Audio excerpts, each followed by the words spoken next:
Alright guys, TacticalRab again today. Hope you're doing well and enjoying your day so far, and it's all been kicking off over the last few days, and it certainly happened again last night. We've got some Boston Breach Academy challenges drama still going down, but also Nadeshot giving his thoughts on Cellium, doubling down on his perspective that Cellium's impact can't quite be there if he still keeps dropping crazy numbers and losing. Does this actually check out though? Very much intrigued to hear your thoughts in the comments below. Hit the like button if you enjoy. Subscribe if you're new as always, I greatly appreciate it. I'm not going to go into any of this FaZe drama, it's all going off at the moment, honestly. There's loads of going down between FaZe and FaZe Rain and this new girl Grace they brought in, and everything's been going on. Doug obviously gave his comments formerly of FaZe. So much happening there lately, I don't even want to get into it. It's a wild sort of drama. It's not specifically related to the COD team, but it probably will have implications of what FaZe even is in the future, so it's going to be relevant. But I want to talk about Doug Censor Martin, to be honest, more so than I want to talk about FaZe right now. And speaking of that, let's discuss challenges. So as expected, it's all going on down there. We've got teams trying to make changes to get to the World Championship for challenges, which is going to be held in Vegas alongside the Pro League World Championship. So Major Maniac has now replaced Phantoms in a team that they just formed. Who's surprised at this point? And also, the new player for the Breach Academy is going to be Ghosty. So Snoopy's getting called up to the starting team, we know about that. Vivid's getting benched. And this is why, as I'll discuss in a second, if I was Boston's GM and I was making the calls what they should do with their starting team, this is why I would go a certain way over another way, because there's clearly certain players in Boston that aren't going well with that franchise. There's clearly internal friction there. We talked about it with Nero yesterday, and the fact that Vivid probably isn't happy either. But let's be honest, you would have thought when Nero got benched, if you're a starting player for Boston, you would have thought when you get moved to the bench, you would go to their academy. That wasn't the case with Nero. That's also not the case for Vivid. And there was a big drama actually going down last night. So Ghosty, I think a great pickup actually. And again, I mean, Shawnee and Doug can make it work with anyone, it seems. Pick up Snoopy, it doesn't matter. Pentagram, whoever, Ghosty, like they're going to do a good job. And even last night, Doug put this on the timeline where they had a new scrim with their new roster. So as yet, right, Doug not in the team for the starting Boston Breach, but we know that Snoopy now is, and therefore Ghosty came in and said,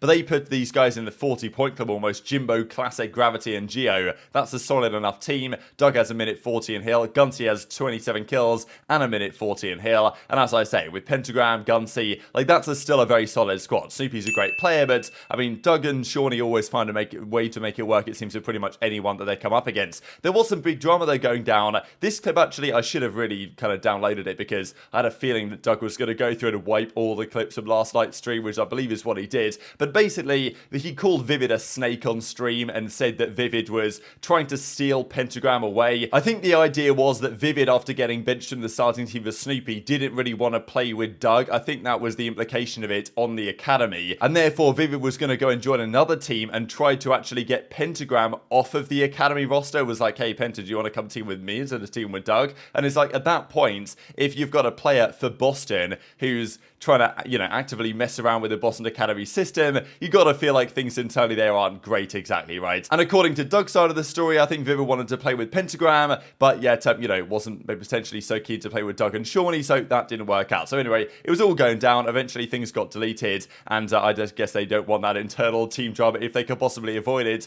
But what I wanted to mention was, and this is the reason why that I chose this team as opposed to another team, is what I would do if I'm Boston Breach. Now, look, I'm maybe a quarter joking around here, right? Fundamentally, I make content, and if I can manifest Doug in the starting Boston team for champs in any way, I'm going to try and make it happen. And I didn't even mention in the tweet, but could you imagine Doug versus OpTic round 1 at champs? I mean, I'll be there. I know a lot of the community will be there. Like, that would probably match the grand finals for viewership, let's be honest. Like, it's going to be a banger. And for me, it also gets to a point with Boston where it's like, what have they actually got left to lose at this point? The team isn't going to get better than top 6 anyway right now. So, you know, why not give something else a go? So for all the people saying that this team would be terrible, or maybe it would be, like, sure, maybe they get top 8 with it, but they're not getting much better than top 8 as it stands anyway. They've come top 12 the last 2 events with the other iterations, and it seems like they can't bring back the Beans Awakening Nero Vivid team because there's drama, there's friction, those guys don't want to play with each other anymore or with the organization, so they've got to try something else. My approach would be, this is the issue, I like Snoopy, I think he's a phenomenal player, his POV almost looks like a new version of Shotzzy. I think he's going to be a great prospect in the future and could come in at champs. The issue is, though, Snoopy is coming in for the World Championship for his first ever pro game.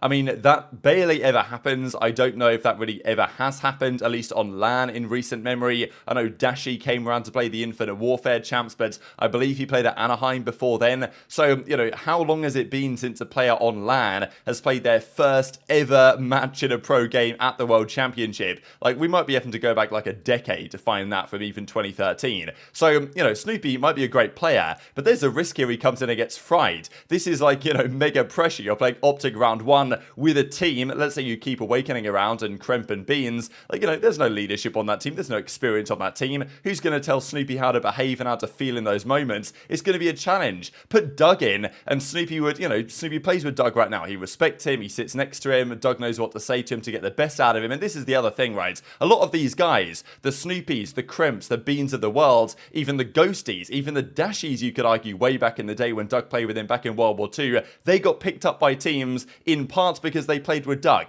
Is that because they looked great in challenges when playing with Doug, because compared to Doug, they looked really good numbers-wise? Or is that actually in part because Doug actually gets the best out of these guys? I think there's definitely an element where that is true, in part at least. So yes, you might lose some slaying power bringing Doug into the roster, absolutely you would, but would you have enough talent on the team anyway? Would you get a higher level out of your other players anyway? Maybe you would. That's what Doug's been doing challenges for some time. So this is obviously a hot take, right? Because I'm taking Awakening out of the team, which I kind of did, in part because it would serve a bit of controversy. I like keeping Kremp around because fundamentally, though, why I chose these guys, Doug's played with all of them before. There's not much chance going into the World Championship to get much practice with these guys. They all have played with Doug on that academy roster. He all brought them into that team in some part. Certainly with Snoopy and Kremp, he was definitely involved in picking those guys up onto the roster. So they've obviously got some respect for Doug, what he's about, what he's done for them. And this is the thing with the likes of, you know, Nero and Vivid and those other guys. You know, do they respect Doug? Do they think Doug's any good? You know, maybe not. Possibly, probably not. Who knows? And I think these guys at least do to a certain degree, which just creates a better team environment, right? And that's why, you know, Beans, he's played with Doug before. I don't know what Awakening thinks of Doug, you know, and these guys have played with each other at some point in challenges, so they know each other's tendencies with not much practice time.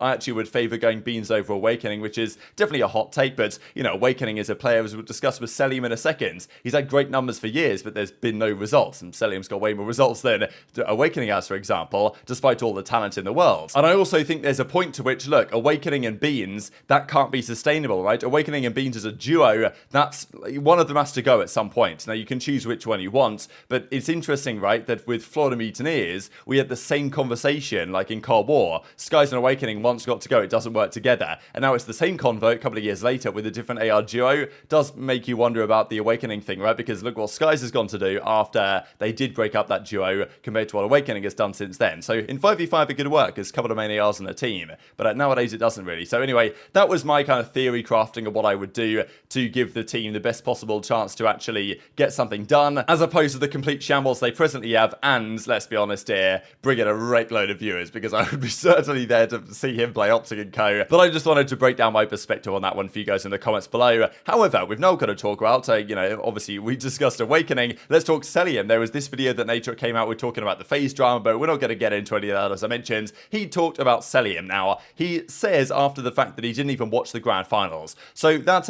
you know, detracts somewhat from his perspective. But I do it like, obviously he watches a lot of COD, he watches a lot of Cellium. He knows how to play COD to a certain decent level, and he gives his thoughts on why Cellium isn't the player that his stats make him out to be. I wish I could have got to play against Cellium, because I know that he's a unbelievable player, dude. If he ever sees this clip, I just want him to know. And it's not, I don't even care if I had beef with him.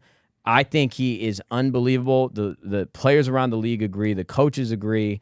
But something has got to give. Yeah. You cannot be walking out of a series where you lose.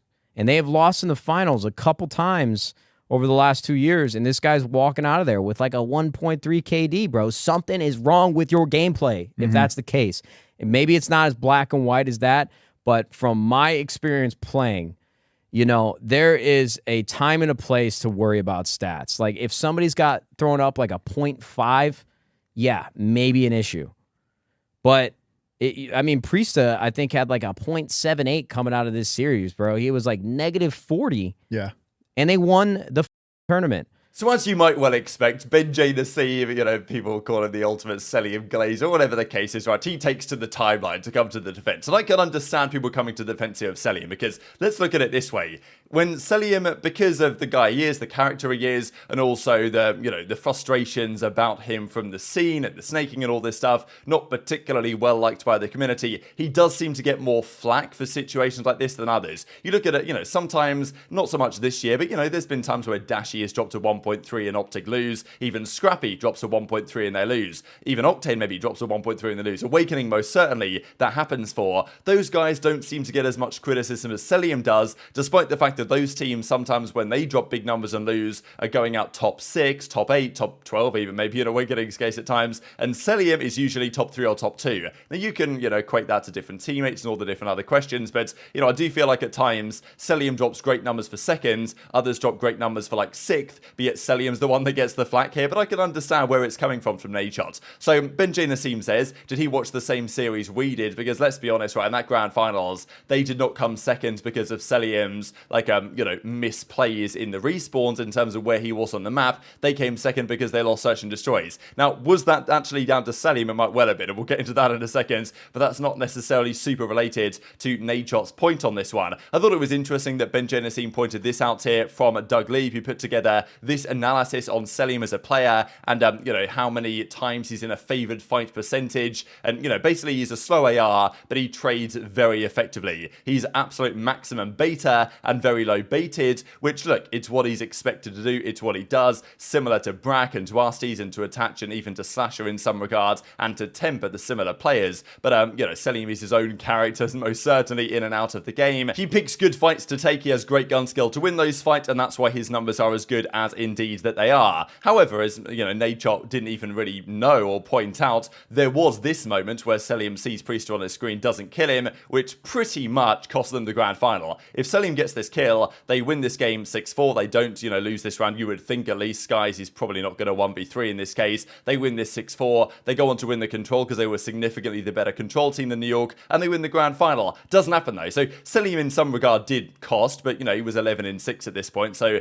it is what it is in some regards. But in the overall season, again, Cellium drops a 1.2. That's why this guy is so good for me to, you know, I picked him in fantasy this time. He was relatively cheap, I thought, compared to what he was going to do. He drops another 1.2. It's remarkable, the consistency from this guy, and I've got to give it credit. However, this is what Nadeshot's getting into, right? He drops a 1.2 to win the grand final, and they lose. Now, I think this is a little bit of a different story, just because they lost of the search and destroys, really. They were smoking them in the respawns. It was the ice factor in the search and destroy that came back to bite them. And I think this year in general, Cellium has been more impactful, I would say, than even he was last year. Despite the fact that last year he won the MVP. This was the series I wanted to come back to here. This was the winners finals, I believe, at the Call of Duty World Championship last season. You guys might remember this stat line, where Cellium dropped a 1.63 KD for the loss. And it was actually a pretty convincing loss. They weren't even really that close in the respawns in this series, I don't think, FaZe. And this is last year's World Championship, so a long time ago. But this was the series that I remember where everyone was saying, damn,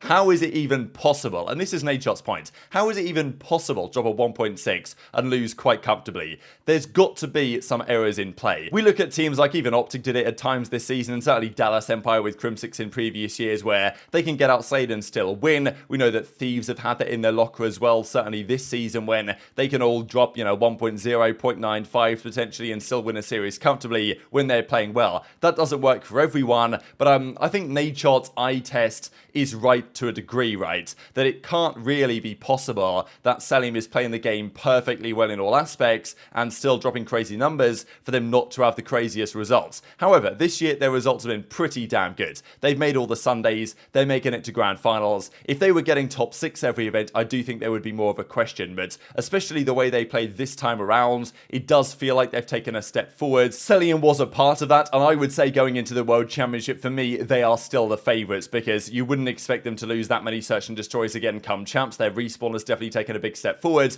and they're the #1 seed as well coming off the regular season. So definitely tweet your thoughts in the comments below. I think Nadeshot, I think he's onto something, right? And I thought that last season. I still think he's onto that to a certain extent. But it doesn't maybe matter so much if Cellium's, let's say 0.05 or even 0.1 of Cellium's KD is kills that he's getting that don't really matter that much. If the vast majority of kills he's getting, though, are impactful, and he's got the great teammates around him and the chemistry and the culture that they've got, then I still think it's fine. So it might not be perfect, but, you know, I kind of fall in the middle on this one. I'm definitely intrigued to hear your thoughts in the comment section below. Hit the like button if you enjoyed. Subscribe if you're new. Take care, and I'll see you next time.